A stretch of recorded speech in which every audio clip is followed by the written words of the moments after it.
Chapter 3. The Selfish Giant. The giant's garden was beautiful and children loved to play in it. एक giant था, एक दैत्य था और उसके पास एक बहुत अच्छा गार्डन था और जितने बच्चे थे सारे वहाँ पे खेलना बहुत ज़्यादा पसंद करते थे. The giant who was selfish built a high wall around his lovely garden. बोलते हैं कि वो जाइंट जो बहुत ज़्यादा सेल्फिश था, बहुत ज़्यादा कंजूस था या फिर मतलबी था, उसने अपने सारे गार्डन के चारों तरफ दीवारें खड़ी करवा दी.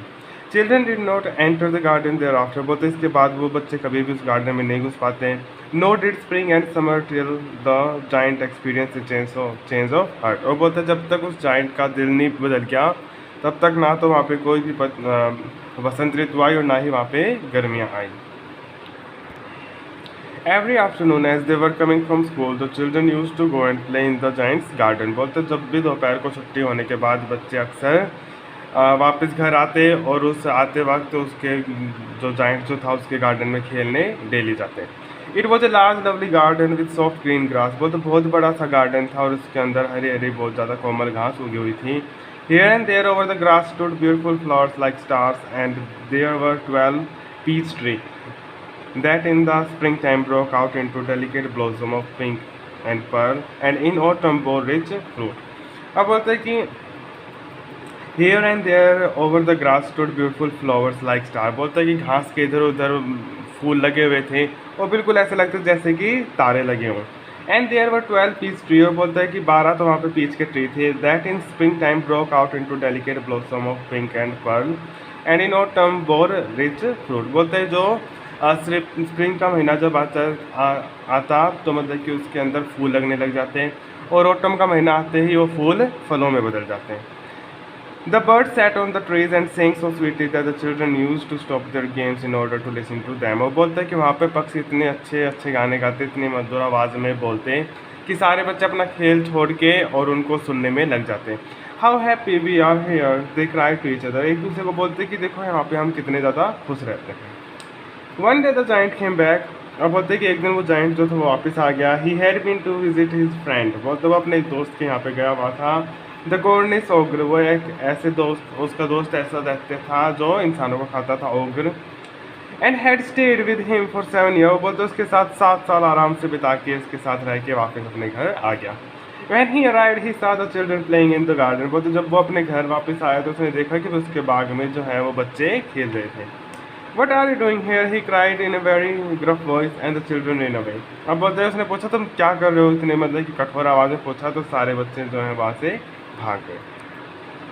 My own garden is my own garden, said the giant. Anyone can understand that, and I will allow nobody to play in it but myself. बोलते हैं कि मेरा गार्डन सिर्फ मेरा ही गार्डन है, कोई भी ये बात समझ सकता है. मैं मेरे गार्डन में किसी को भी मेरे अलावा खेलने की परमिशन नहीं दूंगा. So he built a high wall all around it. बोलते तो उसने अपने बाग के चारों तरफ बड़ी बड़ी दीवारें बनवा दी. And put up a notice board. एक नोटिस बोर्ड लगवा दिया जिस पे लिखा हुआ था ट्रेसपासर्स विल बी प्रोसिक्यूटेड, कि जो भी इस प्रॉपर्टी में आएगा बिना पूछे उसके ऊपर लीगल कार्रवाई की जाएगी. He was very selfish giant. वो बहुत ज़्यादा ही मतलब कि स्वार्थी था. The poor children had nowhere to go, nowhere to play. अब बोलते हैं बच्चों के पास कहीं पे भी कोई जगह नहीं थी जहाँ पर वो खेल सकें. They try to play on the road. वो लोग सड़कों पे उन्होंने खेलने की कोशिश की. But the road was very dusty and full of hard stones. बोलते हैं कि लेकिन रोड जो था उस पर धूल जमी रहती थी और बहुत ज़्यादा कठोर पत्थर पड़े हुए थे. And they did not like it. और उनको ये पसंद भी नहीं था. They use to wander round the high walls when their lesson were over and talk about the beautiful garden inside. बोलते वो अक्सर उस दीवारों के चारों तरफ घूमते रहते हैं जब उनका स्कूल ख़त्म हो जाता और बातें करते रहते हैं. How happy we were there, they said to each other. बोले हम कितने खुश रहते थे वहाँ पे, वो एक दूसरे से बोलते हैं. देन द स्प्रिंग केम. फिर बोलते हैं कि स्प्रिंग का महीना जो था वो आ गया. And all over the country there were little blossom and little birds. बोलते हैं कि पूरे देश में मतलब कि पूरे जगह पे नए नए फूल खिलने लगे और पक्षी गाने लगे. Only in the garden of the selfish giant it was still winter. लेकिन बस जो सेल्फिश जाइंट जो था उसके ही बाग में अभी भी सर्दियाँ थी. The birds did not care to sing in it as there were no children. अब बोलते हैं कि कोई भी पक्षी वहाँ पे उसके सेल्फिश जाइंट के बाग में नहीं गाने आता था क्योंकि वहाँ पे कोई बच्चे थे ही नहीं. And the trees forgot to blossom, वो बोलते जितने भी पेड़ थे उन पे कोई भी फूल नहीं होगा। Once a beautiful flower put its head out from the grass, बोलते हैं कि एक बार घास में से एक छोटे से फूल ने अपना सिर बाहर निकाला, छोटा सा फूल खिलने वाला था, बट लेकिन when it saw the notice board it was so sorry for the children that it slipped back into the ground again and went off to sleep। तो बोलते हैं जब उसने देखा कि भाई बोर्ड लगा हुआ है और यहाँ पे कोई भी बच्चे खेलने नहीं आ रहे, तो वो वापस अपनी ज़मीन में जाके छिप गया। The only people who were pleased were the snow and the Frost, बोलता है कि सिर्फ वही लोग जो बहुत ज़्यादा खुश थे सेल्फिश जाइंट से, वो था एक तो स्नो बर्फ और धुंध। Spring has forgotten this garden, बोलता है कि स्प्रिंग का महीना तो गार्डन में आना ही भूल गया। दे क्राइड, वो बोलते कि उसने कहा so we will live here all the year round. अब बोलते हैं कि मतलब स्नो फ्रोस्ट जो थे उसने कहा कि मतलब कि अब तो हम यहाँ पे पूरे साल ही रहेंगे, क्योंकि ना तो स्प्रिंग आएगी और ना ही ऑटम आएगी। The snow covered up the grass with her great white clock and the frost painted all the trees silver, बोलते हैं कि बर्फ़ ने सारे घास को सफ़ेद बना दिया, मतलब कि उसके ऊपर अपने बर्फ़ का सफ़ेद कंबल डाल दिया, और धुंध ने जितने भी पेड़ थे सबको सिल्वर बना दिया। Then they invited the north wind to stay with them, फिर बोलते फिर उन्होंने उत्तरी हवा को अपने साथ रहने के लिए इन्वाइट किया। एंड ही केम, और वो हवा आई भी।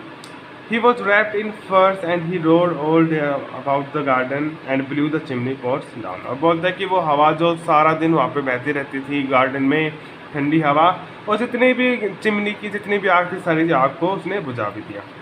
This is a delightful spots he sad, अब हवा ने कहा कि मतलब कि ये तो बहुत अच्छी जगह है।